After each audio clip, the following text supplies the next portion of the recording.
Code for the டே. இன்றைக்கி வந்து பார்த்தீங்க அப்படின்னா இந்த கோட் வந்து சூப்பரான மேஜிக்கு. அதாவது right what should not be forgotten. இப்போ எல்லோரும் சொல்லுவாங்கள்ல, நிறையா அவமானப்படணும் அப்படின்னு. அவமானப்பட்டால் தான் நம்ம வந்து லைஃப்பில் இன்னும் முன்னேற முடியும். 2 விஷயம் இதில் இருக்குது. நம்ம எழுதும்போது அதே மாதிரி நம்மளோட பெயின் பாயிண்ட், அதாவது வந்து எல்லாமே ரிலேட்டிவ்ஸாக இருக்கட்டும், ஃப்ரெண்ட்ஸாக இருக்கட்டும், யார் மூலிமா நம்ம அவமானப்பட்டோமோ அசிங்கப்பட்டோமோ ஒரு சைடு எழுதினாலும் அட் ப்ரெசண்ட் வந்து இன்னொரு பேஜில் என்ன எழுதணும்னா, நம்ம என்னதான் ப்ராப்ளம்ஸ் இருந்தாலும் நம்ம ஒருத்தவங்கள விட சர்வையில் வந்து பார்த்திங்கன்னா தேங்க்ஸ் கண்டிப்பாக சொல்லி ஆகணும்.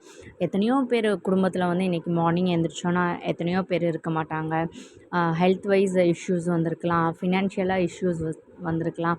அதே மாதிரி எமோஷ்னல் மட்டும் இல்லாமல் நம்மகிட்ட என்னென்ன இருக்கிற பொருளை தேங்க்யூ சொல்கிறோமோ, அப்போ அந்த தேங்க்யூ சொல்ல வந்து பார்த்தீங்க அப்படின்னா நம்ம லைஃப்பில் இன்னும் வந்து பிளெஸ்ஸிங்ஸ் ப்ளஸ் காட் வந்து நமக்கு என்னென்ன தேவையோ அதை ரொம்ப அதிகமாக கொடுப்பாங்க.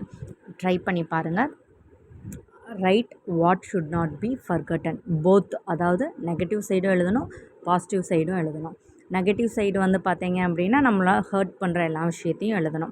ஒரு பேப்பர்ஸ், அதாவது சொல்லுவாங்க, when paper touch the note it will be bring a magic அப்படிங்கிற மாதிரி.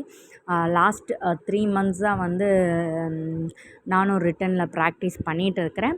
I am not master, but still I have result.